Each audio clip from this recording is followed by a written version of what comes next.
Hai semua, kembali lagi di channel kami SMP 3 Parigi. Perkenalkan, nama saya Yelsi Putriani dan saya Nur Iza Turjana. Pada video kali ini kami akan membahas tentang bahaya merokok. Hayo, siapa yang punya keluarga atau kerabat yang punya kebiasaan merokok?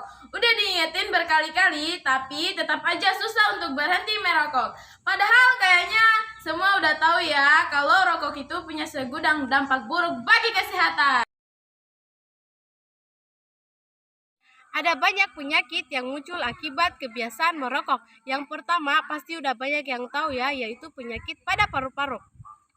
Zat-zat berbahaya pada asap rokok menyebabkan berbagai macam penyakit, mulai dari penyakit kanker paru-paru, bronkitis, penyakit paru obstruktif kronis atau PPOK, dan emfisema. Dua, mungkin juga udah banyak yang tahu nih, yaitu masalah dan penyakit di mulut. Kalau dihirupnya melalui mulut, asap rokok bisa menimbulkan bau mulut, noda di gigi, dan penyakit gusi. Gak cuma itu, rokok juga bisa menyebabkan kanker mulut, bibir, lidah, dan tenggorokan. Selain pada paru-paru dan mulut, rokok bisa menyebabkan penyakit pada berbagai bagian tubuh lainnya. Misalnya pada jantung dan pembuluh darah seperti stroke dan penyakit jantung koroner. Cuma berdampak buruk pada perokok, merokok juga bisa berdampak buruk pada orang-orang sekitar atau orang yang tanpa sengaja menghirup rokoknya. Dampak buruknya gak jauh beda sama yang bisa dialami perokok. Bahkan bisa lebih parah kalau terhirup oleh ibu hamil atau anak-anak. Banyak banget kan dampak buruk perokok, bukan cuma ke diri sendiri tapi orang lain, bahkan ke lingkungan. Nasib, gak dikasih duit sama orang tua, perut lapar, gak ada makanan lagi. Kenapa itu? Tidak tahu. Kenapa tuh? Kita lihat mari. Minggir, awas kalian, jangan ikut campur deh. Kamu tuh jangan sering-sering merokok. Merokok itu bisa merusak jantung dan bisa membahayakan kesehatan kamu. Apaan sih kalian? Pergi. Apaan sih mamar terus? Ternyata benar kata teman-teman, rokok itu membunuh. Nah, sebelum saya jelasin cara berhenti merokok, kalian perlu tahu dulu kandungan apa saja sih yang ada dalam rokok sampai bisa nyebabin bahaya sebanyak itu. Jadi gini, proses pembakaran rokok menghasilkan lebih dari 7.000 bahan kimia yang berbahaya bagi kesehatan. Tapi ada dua kandungan yang paling banyak dikenal masyarakat umum adalah nikotin dan tar. Meski sering terdengar bersamaan, kedua kandungan tersebut sebenarnya jauh berbeda. Bedanya apa, Dok? Nah, selanjutnya teman saya yang akan menjelaskan. Mulai dari nikotin dulu ya. Nikotin adalah zat stimulasi yang dipercaya mempunyai efek memperbaiki mood dan meningkatkan daya ingat serta konsentrasi. Sekarang kita bahas tar. Rokok yang dikonsumsi dengan cara dibakar menghasilkan tar karena proses pembakaran itu tadi. Tar ini lebih berbahaya lagi daripada nikotin. Soalnya waktu dihirup tar bisa mempersempit bronkiolus, yaitu saluran udara kecil di paru-paru yang bertugas menghirup oksigen. Jadinya kemampuan paru-paru dalam menyerap oksigen juga jadi menurun. Selain itu, tar juga dapat merusak sila, yaitu rambut halus dalam saluran pernapasan yang fungsinya untuk mengeluarkan virus, kuman, debu, dan benda asing dari pernapasan. Bukan cuma itu saja, tar dalam asap rokok juga mengandung berbagai bahan kimia karsinogenik yang dapat memicu munculnya sel-sel kanker dalam tubuh. Mengingat banyaknya kandungan bahaya dalam rokok dan berbagai dampaknya bagi kesehatan, makanya buat para perokok, yuk mulai deh mencoba berhenti merokok. Sekarang, tips untuk berhenti merokok. Pertama, kalau kamu perokok berat, ngerasa banget susah untuk berhenti merokok, coba deh konsultasi ke dokter. Kalau bisa, cari dokter yang biasa menangani kasus ketergantungan merokok. Dengan begitu, kamu bisa mendapatkan cara-cara berhenti merokok yang sesuai dengan kondisi supaya lebih efektif. Tips berikutnya, kalau kamu belum bisa berhenti total, kamu bisa mengurangi bahaya merokok dengan menggunakan produk alternatif nikotin atau produk alternatif tembakau. Loh, kok malah dikasih nikotin lagi?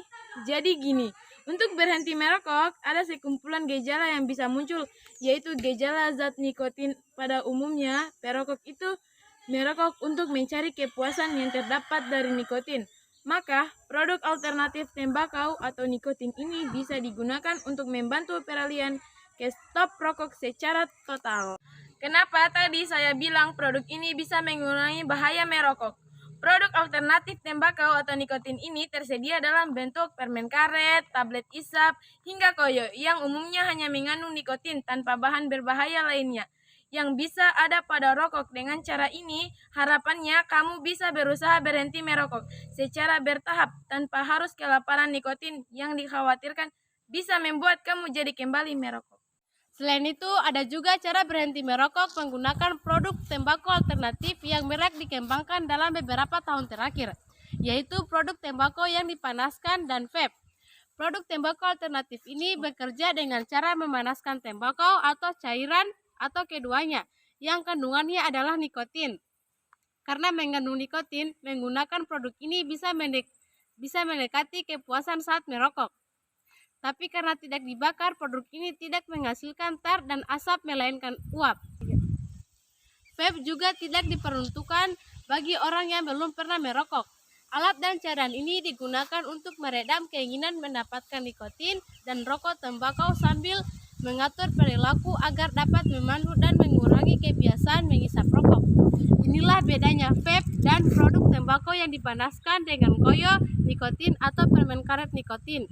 Kedua produk tersebut dapat menghasilkan uap yang bisa dihirup sehingga sensasinya seperti menghisap rokok. Dengan mengurangi keinginan merokok secara bertahap, diharapkan para perokok akhirnya bisa total berhenti merokok. Jadi, kalau udah coba berbagai cara untuk berhenti merokok, tapi nggak pernah berhasil, produk tembakau alternatif bisa jadi pilihan.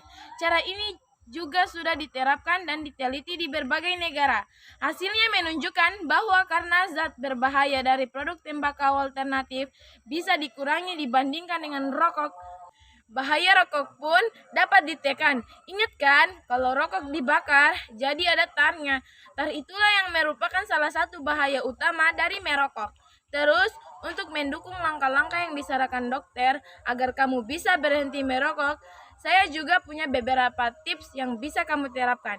Yang pertama, coba fokus pada manfaat berhenti merokok. Dengan berhenti merokok, kamu bisa melindungi diri sendiri dan orang-orang di sekitarmu dari berbagai bahaya tersebut. Yang kedua, tentukan tanggal kapan mulai berhenti merokok.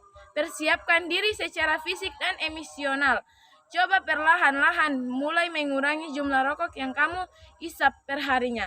Ini supaya kamu nggak stres, kamu harus dadakan berhenti merokok. Tapi jangan juga dijadikan alasan buat menunda-nunda berhenti merokok ya. Semakin cepat berhenti, makin cepat juga kan manfaatnya yang bisa dirasakan. 3. Kabarin niatmu untuk berhenti merokok ke orang terdekat seperti keluarga dan kerabat. Biar ada yang ingetin nih kalau kamu hilaf terus merokok lagi. Selain itu, teman-teman yang masih merokok juga mungkin akan jadi pengertian dengan ngajak kamu merokok bareng lagi. Dan yang terakhir, aktif berolahraga. Selain membuat tubuh menjadi sehat, aktif berolahraga juga bisa mengalihkan dan mengurangi keinginanmu untuk nggak merokok lagi. Gak usah yang ribet-ribet, yang gampang aja, kayak lari keliling komplek, lompat tali, atau sit up.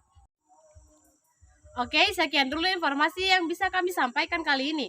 Bila ada kesalahan kata atau kalimat, mohon dimaafkan ya. Terima kasih telah menonton video kami. Dan jangan lupa like, comment, share, and subscribe. Sampai jumpa.